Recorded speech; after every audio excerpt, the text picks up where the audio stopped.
everyone, and welcome to my live video or podcast replay, depending on what platform that you are watching on. So a little bit different today, because usually it's all about health and wellness for you and your pets, and tonight I'm covering slightly something different, which is why dogs bite. But it is still a health issue, because as an emergency medicine doctor, I have seen my fair share of patients coming in with dog bites, and this is something that we can do something about. Now, this presentation is part of something I presented at a major trauma conference, and so I thought I'd adapt it to share it here. So for those that you don't know me, I am Dr. Helen. I'm an emergency medicine doctor and also a certified animal aromatherapy specialist, as well as an advocate for integrative wellness.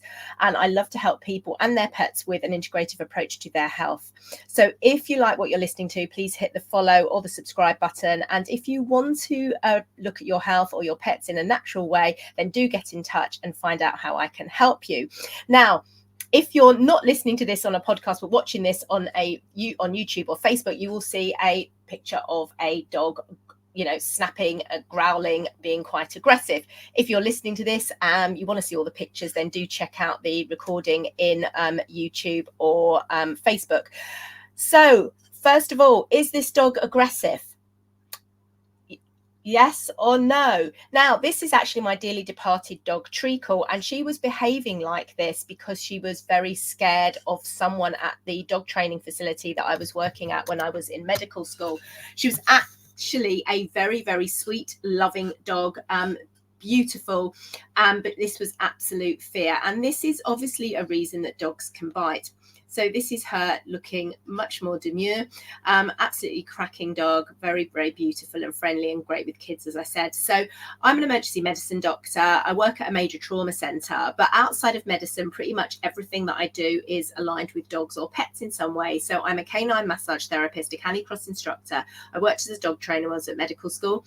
I'm an animal aromatherapy specialist. I'm a scent work instructor, and I'm almost qualified after a 3-year course to be a dog behaviourist. And I'm also doing a course in aggression in dogs, master course by Michael Shikashio. I'm canine arthritis management level 1 advocate, and I've got 6 dogs and 2 cats. So that is why I ended up presenting this at a conference. And because obviously my qualifications with 2 hats on mean that I can talk about this.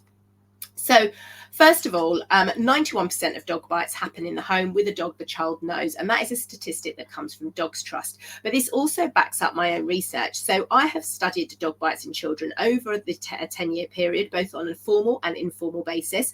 I did a retrospective analysis and collected a year's worth of notes looking at dog bites, and then I created a form and then spent another year with a form being given to clinicians to fill out when dog bites presented in the Royal Manchester Children's Hospital. And the vast majority of bites are completely and utterly preventable. Most bites are actually not from aggression. That is only a tiny minority. And I mean sort of a dog that's really aggressive. It's, as opposed to a dog that might react out of fear. But a lot of bites are opportunistic, from play or just from startle and things like that. Lack of supervision and poor management is a key factor. And obviously, by studying what is going on and the reason behind why children are getting bitten means that we can actually start looking at what we can do to prevent that. So first of all, injuries to children. So typically babies under the age of 2 are more likely to get bitten about the face. And this is obviously how they investigate the world. They're crawling around, they're looking at things, getting really up close and personal. Much like a dog actually investigates the world with their noses and their mouths. Then between 5 years and up to about the age of 12 years, children are more likely to get bitten on the hands because of their size. And then older children will get bitten more on the legs. And so, when you're, if you look at how your dogs investigate the world, they're mouthing things, they're licking at things. And that's where sort of little opportunistic bites can happen. And there was a case a few years ago with a Jack Russell Terrier who killed a 3-week-old baby, and there was just one puncture wound to that baby's head, and the dog was curled up in a cot with the baby. That wasn't aggression. That was just, the dog checking out the baby, and unfortunately it punctured an artery in the baby's head, and because babies have such soft skulls. So what breed? Well, any breed can bite, and this is something that's really important to recognise. It doesn't matter, any breed can bite, but the types of bites they have and why they might bite can be something to do with the predatory action sequence, which is this. The full sequence is scan, orient, eye, stalk, chase, grab, bite, kill, bite, dissect, and consume. And how much of that sequence is in your dog is largely related to genetics. So your natural dogs, such as your Alaskan Malamutes and your Huskies, will have this predatory sequence intact, whereas other dogs will have some of it and some will be muted, depending on what we as humans have selected for over the years to create these breeds. And how we modify them in order for them to live alongside us and help us do the jobs that we want them to do. So the terrier doesn't have a scan or an eye stalk. They have an orient and they go straight to chase. Terriers are tenacious. They don't think about it. They just act.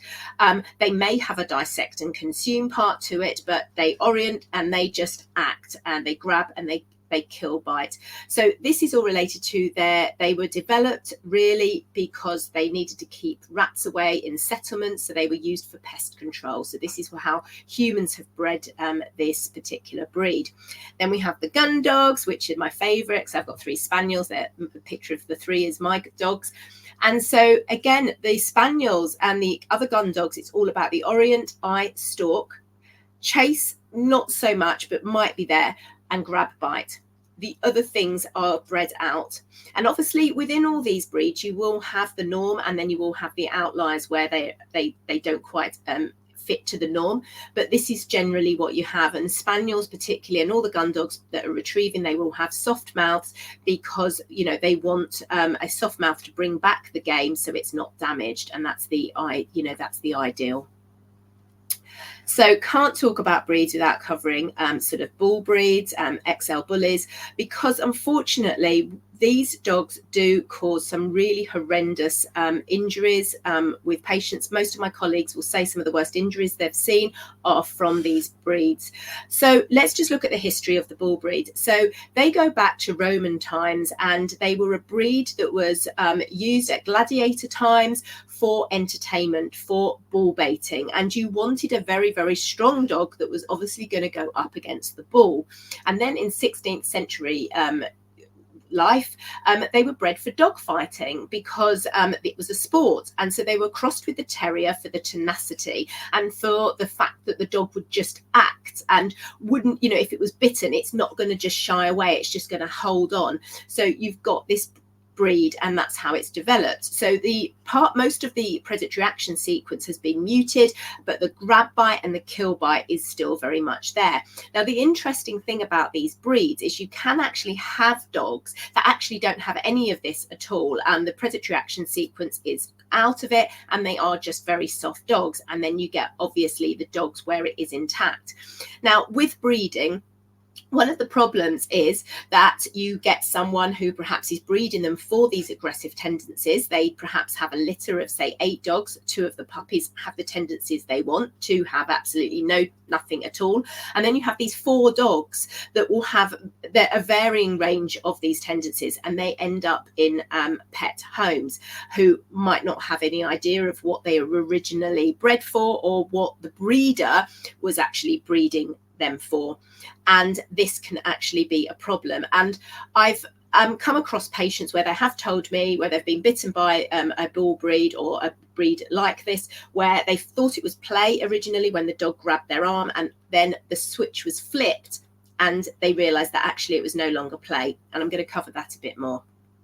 So enrichment. What your dogs find enriching is largely related to their breeding, their genetics, what they were bred to do. So you've got the bull breeds that like to hold on to things and play tuggy. You've got the huskies that like to chase. You've got the border collies for herding. And you can see, you know, if these dogs are not getting their needs met, it can result in sort of undesirable behavior. You know, the collie that can't herd sheep is herding the children in the home and maybe nipping at their ankles.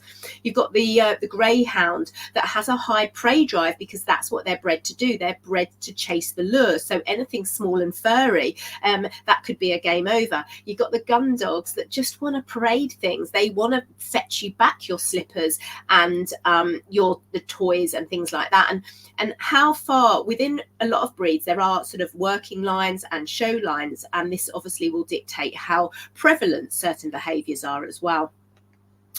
It's all about dopamine. Dopamine is the neurotransmitter that makes us feel happy and rewarded, and it's the same for our dogs. So when they are doing something that is inherent in them, they are getting that hit of dopamine. This is my dog's Evie on a gun dog training day at Chatsworth House retrieving a rabbit. She wouldn't dream of killing a rabbit. We've had house rabbits here, and she's as gentle as they come. But she was sent to fetch a dead rabbit and she retrieved it. It's a dopamine releasing activity for her. Same as a bull breed, tugging on a tuggy, it's going to release the dopamine. The border collie chasing the sheep, it's getting that hit of dopamine. And obviously when you get problems is when some of these needs aren't met. So when we're looking at what causes dog bites, we have to look at distant antecedents. So these are all the things in the background before the bite's even a factor. So environmental. So is it perhaps a breed that's in the wrong home for them? Is it a collie dog from a farm that's really strong working lines in a pet home which just isn't getting their needs met? Maybe it's an overseas dog that isn't used to being in essentially captivity. Now, I've got nothing against overseas dogs. I've got 3, but a lot of these dogs are from the streets, and there are unscrupulous rescues who are just picking dogs up akin to puppy farming and then just rehoming them in quote marks to unsuspecting people and expecting them to be family pets, when actually these dogs didn't need rescuing. They just were quite happy doing what they were doing on the streets. And you then have a dog that's in a home that doesn't want to be there. It may be fearful, it may just escape at the nearest opportunity, and so you will get environmental problems. Nutritional problems. Are they being fed a diet that actually isn't agreeing with them, that's causing them pain or allergies? Or maybe it's just causing them to be too hyper. Physical characteristics. Are they a big dog in a very small home? Maybe they've got some physical problems. You know, my blind dog doesn't have any eyes, because obviously that's why she's blind. You know, and she once got stung by a wasp while she was sitting next to me, and she turned around and bit me on the leg. She didn't intend to bite me. She was just responding to the fact that she's got bitten by a wasp, but she couldn't see. You've got, what other medical problems? Is it arthritis? Have they got some other medical issues? Maybe they're a dog with epilepsy and they bite during a seizure.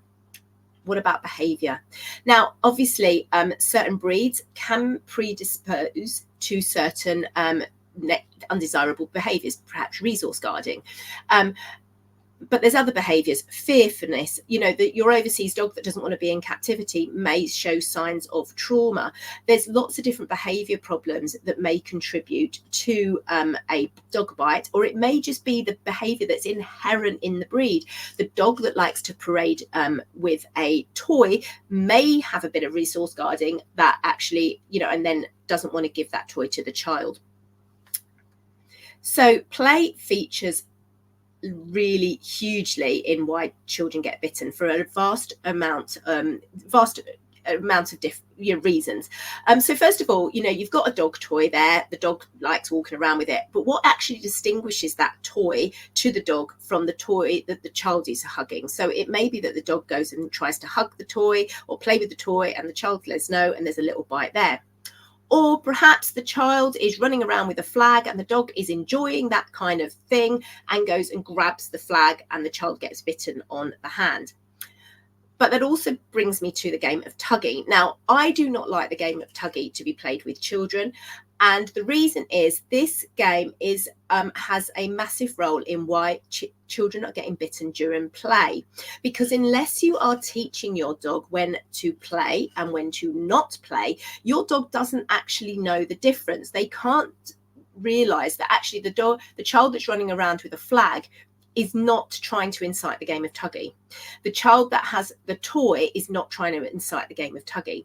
And this is where you actually get problems. So it's really important, if you are wanting to play tuggy with your dog, and personally I do advise people with children not to, you have proper instructions for it. I actually did a course with Craig Ogilvie, so I would learn the proper way to play tuggy, and you must always have a play cue and a break cue. So that is game on and a very clear game off, because children do get injured. And this was backed up by some stats from the Merseyside Dog Safety Partnership, and they found the vast majority of the dog bites in their study were coming from children playing with dogs. Also stroking a dog, and also hugging and kissing a dog, because obviously we know a lot of dogs don't like to be hugged or kissed. But just to look at some of these comments: patient playing tug with toy and dog without nappy on and moved toy away from dog. The dog went to bite the toy and bit the penis instead. So that's an injury. I've seen facial injuries from the game of tuggy, because again, it's been a small child playing tuggy and the dog has gone to grab the toy and missed. That isn't aggression. These are just opportunity bites from when there's inappropriate play. This one, obviously, dog was sleeping, child approached the dog and kissed her on the nose, startling the dog, and she snapped. You know, I'm sure if I was asleep and someone just startled me, I'd probably act out as well. This is a child tripping over an elderly dog who had health problems and was blind. And so again, it's a starter response, like my blind dog with the wasp. And then playing with a bubble machine, and both child and dog went to get a bubble. Again, you can see how these things are happening. So pain, massive problem as well. So when I've taken histories, I've had parents go, oh, their dog used to be okay and now they're grumpy. The dog is not grumpy. The dog's in pain. 80% of dogs over the age of 8 have arthritis. 20% of those dogs will not show any obvious signs. So you may think that your dog isn't in pain, but they can develop certain phobias, particularly sound. You know, this is something that, you know, if you've got a dog that's suddenly developed a sound phobia, you must look at pain, panting, loss of appetite, less tail wagging, sleeps more, sleeps less, difficulty going to the toilet. So typically they're moving around rather than squatting in one place, slowing down on walks, changes in temperament, stiffness. So these are all signs that the dog could be in pain, and obviously that could prompt a bite. Tolerance. So I went onto Instagram. I wanted to get some pictures of dogs and children in inappropriate positions, and I came across this awful video that someone has put together thinking it's really cute. So I took some stills from it. So first of all, we've got the young toddler drinking out of the dog bowl with the dog there. The toddler actually pushes the dog away. Parents obviously just filming. You have another one at the top is the husky's actually trying to escape from the child, and the child is just continually to chase the husky, and the parents obviously just carrying on filming, putting that dog under stress. Then you've got the dog at the bottom. The white dog is actually trying to nip the child's feet, and the parent is just bringing the child in like an aeroplane towards the dog's feet. The dog goes to nip, and then he takes the child away, and he keeps doing this. What the hell? Why are you teasing the dog like this? This is, again, all accidents waiting to happen. And then you've got, obviously, the child on the German Shepherd playing horsey and playing with the dog's ears. This is something not to encourage at all. You could be injuring your dog. You could be causing your dog pain. The dog is very good at tolerating, but that's not a reason to let your child do this, and your child will grow, your dog will get old, and whether or not they weren't in pain when they first did it, at some point that child is probably going to cause that dog pain and feel uncomfortable. And then what happens? The child gets bitten. So this is a picture that shows some of the signals that a dog gives to people that are often not recognized, and they sort of are saying, you know, I don't like this, I want you to back off. And quite often parents are like, oh, it's just so cute, look at them, but actually that dog is under stress and that dog could bite. So you've got all those distant things going on in the background, but what happens in the minutes before the bite? What is the activity that causes that dog to bite? So is there a problem around food? Are they child feeding the dog some food? Maybe they get their fingers, or maybe the dog gets some food out of the child's mouth. Maybe the child goes to get food out of the dog's mouth. Okay. Playing ball. You can see that maybe they're playing the ball. The dog goes to grab the ball here and actually misses and gets the child instead. Grooming the dog. Maybe the dog doesn't want to get groomed. Maybe they get a knot. Maybe they're trying to clip the dog's claws and it's uncomfortable. It's something that dog doesn't like to do, and so they act out from that. Dog and child in a bed together.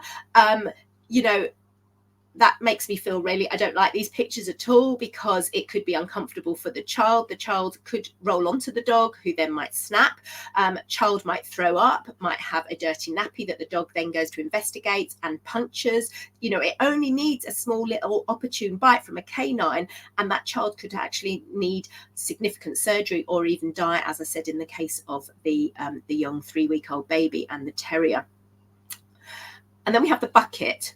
So all those things that are going on in the background, all those distant antecedents, are filling up your dog's bucket. So it's the emotions bucket, and you know, it's where all the stress goes. Now, from ourselves, we've probably all heard of the straw that broke the camel's back. Well, this is the same with our emotions bucket. You know, when we get stressed, it goes into that bucket, and if we don't empty that bucket with calming exercises, we will explode. That bucket will overflow, and this is exactly the same for our dogs. So much of the reasons for these dogs biting comes from stuff beforehand, where perhaps the dog has been put under stress, and then it's been a final thing, something quite small.